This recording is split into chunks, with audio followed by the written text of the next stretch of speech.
दुश्मन का दुश्मन होता है दोस्त, ऐसा तो आपने सुना ही होगा।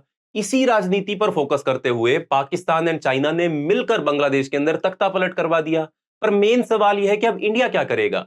क्या इंडिया करंट बांग्लादेशी गवर्नमेंट के अगेंस्ट हो जाएगा, या फिर उससे दोस्ती कर लेगा, हाथ मिला लेगा और किसी समझौते पर पहुंच जाएगा?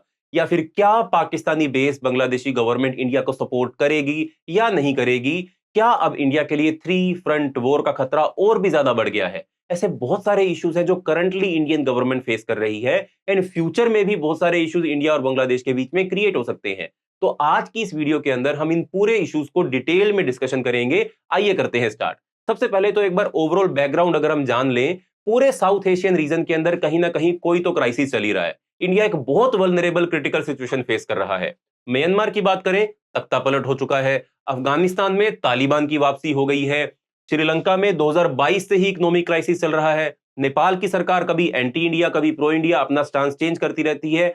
ऐसे में बांग्लादेश, जो हमारा मोस्ट ट्रस्टेड एलाई था, सबसे अच्छा हमारा दोस्त था इस पूरे रीजन के अंदर, वहां भी तख्ता पलट हो गया। हम जानते हैं कि बांग्लादेश की सरकार जो शेख हसीना चला रही थी, वहां पर बहुत ही ज्यादा वॉयलेंट प्रोटेस्ट होने के चलते बांग्लादेश की पूर्व प्राइम मिनिस्टर शेख हसीना को बांग्लादेश छोड़ना पड़ा। अभी करंटली वो इंडिया में रह रही हैं।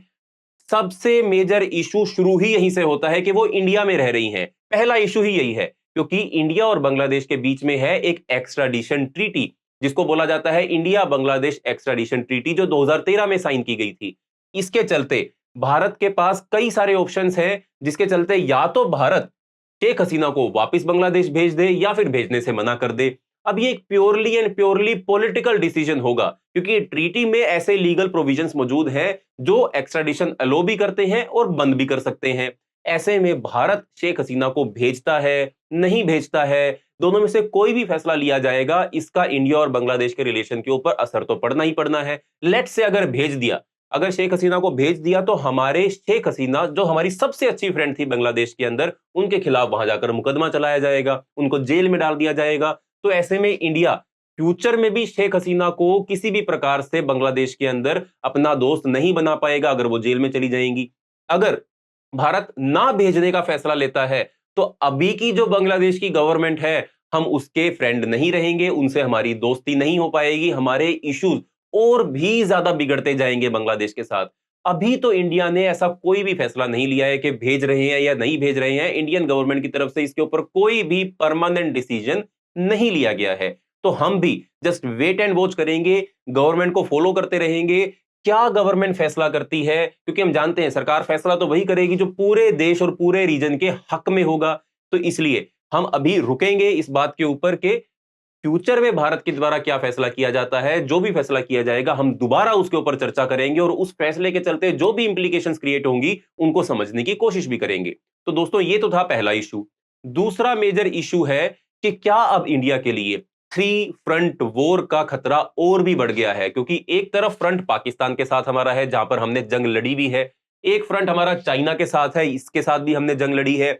एक बचा बांग्लादेश। खैर, बांग्लादेश जब मौजूद नहीं था, जब ये ईस्ट पाकिस्तान था, यहां इस फ्रंट पर भी हमने जंग लड़ी है। बट अब थ्री फ्रंट वॉर का खतरा बढ़ गया है, क्योंकि पाकिस्तान चाहेगा कि बांग्लादेश के अंदर अब न्यूक्लियर वेपन इंस्टॉल कर दिए जाएं, क्योंकि न्यूक्लियर वेपन अगर बांग्लादेश के पास भी आ गए, पाकिस्तान के पास तो है ही है, चाइना के पास भी है, तो इंडिया को एनसर्कल कर लिया जाएगा, इंडिया पर दबाव बनाया जाएगा, इंडिया को इन्फ्लुएंस करने की कोशिश की जाएगी, जो कि भारत नहीं चाहता है। तो ये बहुत क्रिटिकल सिचुएशन है। ऐसे में हम यही प्रे कर रहे हैं, गवर्नमेंट भी यही तैयारी कर रही है कि बांग्लादेश के साथ हमारे रिश्ते ना खराब हों, पाकिस्तान का इन्फ्लुएंस बांग्लादेश के अंदर पहले की तरह रिड्यूस किया जाए, एंड भारत और बांग्लादेश दोबारा से क्लोज अलाई बने, ताकि ये थ्री फ्रंट वॉर के खतरे को अवॉइड किया जा सके। And nuclear weapon, that is a big no, वो तो भारत को बांग्लादेश के अंदर बिल्कुल भी नहीं चाहिए, नहीं तो ये एक बहुत ही बड़ी क्राइसिस सिचुएशन क्रिएट हो सकती है। तो दोस्तों, ये है दूसरा मेजर इशू जो इंडिया और बांग्लादेश आपस में फेस कर रहे हैं। तीसरा मेजर इशू है, या फिर ये इशू नहीं, ये तो एक फायदे का सौदा हो सकता था, पर अभी इसके ऊपर बात ही नहीं हो रही है। इंडियन गवर्नमेंट और बांग्लादेश गवर्नमेंट ने बात करी थी, शुरू करी थी सीपा के ऊपर। सीपा यानी कि कॉम्प्रिहेंसिव इकोनॉमिक पार्टनरशिप एग्रीमेंट। ये दोनों कंट्रीज के बीच में ट्रेड को इंक्रीज करने के लिए बातचीत चल रही थी। अभी एग्रीमेंट साइन नहीं हुआ था।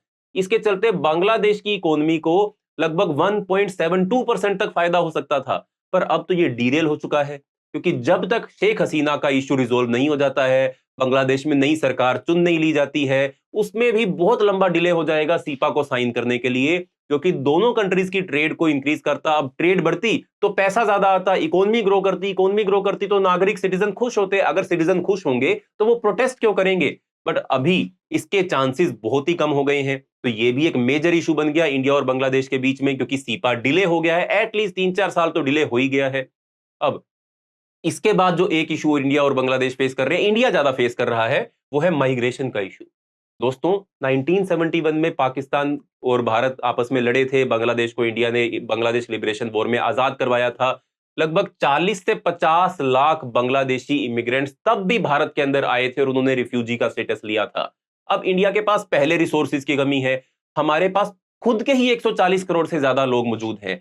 ऐसे में बांग्लादेश के अंदर जितनी क्रिटिकल सिचुएशन होती जाएगी, जितना वहां की इकोनॉमी डाउनटर्न होती जाएगी, ये सभी लोग नौकरी की तलाश में, रहने की तलाश में, घर खाने की तलाश में इंडिया की तरफ ही आएंगे। क्योंकि इंडिया और बांग्लादेश के बीच में जो बॉर्डर है, हम जानते हैं कि ये बॉर्डर जो है इंडिया और बांग्लादेश के बीच में, ये लगभग 4096 किलोमीटर लंबी बॉर्डर है। इंडिया की लॉन्गेस्ट बॉर्डर है किसी भी कंट्री के साथ, लॉन्गेस्ट लैंड बॉर्डर। और ये पोरस बॉर्डर है, कोई नेचुरल बैरियर तो है नहीं, आर्टिफिशियली लकीरें खींची हुई हैं। नदियां जो है, कहीं नदियां डिवाइड करती हैं, कहीं फॉरेस्ट डिवाइड करते हैं इंडिया और बांग्लादेश को आपस में, जिनको क्रॉस करके भारत में आया जा सकता है। अब इलीगल इमिग्रेंट्स का इशू एक बहुत ही कंसर्निंग इशू है, क्योंकि इससे इंडिया के नॉर्थ ईस्टर्न रीजन की डेमोग्राफी चेंज होती है। और नॉर्थ ईस्टर्न रीजन इंडिया का पहले से ही इंसर्जेंसी प्रोन रीजन है। यहां पर पहले से ही ऐसे टेरर ग्रुप्स या ऐसे इंसर्जेंट ग्रुप्स मौजूद हैं जो इंडिया के नॉर्थ ईस्ट के अंदर डिस्टेबिलिटी क्रिएट कर रहे हैं। तो अगर और ज्यादा इलीगल माइग्रेंट्स भारत में आएंगे, रिसोर्सेज पर प्रेशर पड़ेगा, लैंड पर प्रेशर पड़ेगा, ये सारा डेमोग्राफिक सिनेरियो भी चेंज हो जाएगा। इंडिया के लिए इंटरनल सिक्योरिटी का मुद्दा और भी ज्यादा इंक्रीज हो जाएगा। तो दोस्तों, इसके साथ साथ अगर हम बात करें फ्यूचर में और कौन कौन से इश्यूज इंक्रीज हो सकते हैं, एक है तीस्ता रिवर डिस्प्यूट। हम जानते हैं कि भारत और बांग्लादेश के बीच में लगभग 54 रिवर्स ऐसी हैं जो दोनों कंट्रीज शेयर करती हैं। उन 54 में से सिर्फ दो ही rivers, Kushiyara river and Ganga river, इन दोनों रिवर के पानी के बंटवारे को लेकर इंडिया और बांग्लादेश के बीच में किसी प्रकार का एग्रीमेंट है या ट्रीटी है, और किसी भी नदी को लेकर और कोई एग्रीमेंट साइन नहीं किया गया है। सबसे मेजर इशू जो है वो तीस्ता नदी के बंटवारे को लेकर है, जो अभी भी तक चल रहा है। अब करंट बांग्लादेशी गवर्नमेंट क्या स्टांस लेगी तीस्ता इशू के ऊपर? क्या वो भारत के साथ कोऑपरेशन करेगी, या फिर वो पहले से जो एग्रीमेंट्स चलते आ रहे हैं या पहले से जो बातचीत जिन मुद्दों के ऊपर चलती आ रही है तीस्ता नदी के पानी को बंटवारे को लेकर, उसी को कंटिन्यू करेगी, या बोल देगी भैया नहीं, ऑल टुगेदर दोबारा से बातचीत शुरू की जाए? इससे बांग्लादेश, वेस्ट बंगाल जो हमारा मेजर स्टेट जो तीस्ता रिवर के पानी को शेयर करता है, इनके बीच में सिचुएशन और क्रिटिकल होगी। इंडिया और बांग्लादेश के रिश्ते और भी बिगड़ सकते हैं। तो ये एक बहुत ही कंसर्निंग इशू है इंडिया और बांग्लादेश को लेकर। इसके साथ साथ अगर हम बात करें, क्या ऐसा हो सकता है कि भारत मिलिट्री एक्शन ले ले बांग्लादेश के खिलाफ? दोस्तों, वैसे तो भारत ने कभी भी किसी कंट्री के ऊपर अपनी तरफ से कभी मेजर अटैक नहीं किया, जब तक हम ऐसी सिचुएशन में नहीं आ गए कि अब मिलिट्री एक्शन के अलावा कुछ हो ही नहीं सकता है। वो भी हमने 1971 में ही जब बांग्लादेश को लिबरेट करवाया था तभी ऐसा किया था। पर अब स्थितियां बहुत बदल चुकी हैं। अभी सिचुएशन ऐसी नहीं है कि भारत जंग पर उतरे, पर अगर बांग्लादेश के अंदर ये बॉर्डर क्राइसिस, ये इंटरनल सिक्योरिटी के मुद्दे, वहां पर जो माइनॉरिटीज के इश्यूज हैं वो बढ़ेंगे, ज्यादा से ज्यादा माइग्रेंट्स अगर भारत में आएंगे, तो इवेंचुअली ऐसा हो सकता है कि भारत को बांग्लादेश के अंदर मिलिट्री एक्शन लेना पड़ जाए। बट इंडिया कभी नहीं चाहेगा कि ऐसा क्रिएट हो कोई भी सिचुएशन, क्योंकि हम जानते हैं कि एक्शंस, मिलिट्री एक्शन सिर्फ और सिर्फ इकोनॉमी के खिलाफ जाते हैं, आम नागरिकों के खिलाफ जाते हैं। इससे सारा इलाका डिस्टेबलाइज हो जाएगा।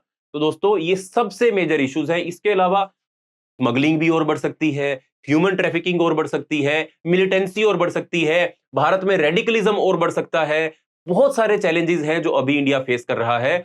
हमको बस अभी यही उम्मीद करनी है कि भारत और बांग्लादेश के बीच में ये संबंध अच्छे हो जाए, ये संबंध ना बिगड़े। नहीं तो मिलिट्री एक्शन तो भैया दोनों ही कंट्रीज को डिस्ट्रॉय करके रख देगा, बांग्लादेश को तो खास तौर पर करके रख देगा, क्योंकि इंडिया की मिलिट्री बांग्लादेश की मिलिट्री से तो ज्यादा स्ट्रांग है। पर अगर मिलिट्री एक्शन लिया, फिर वही थ्री फ्रंट वॉर का खतरा भारत के सामने आ जाएगा।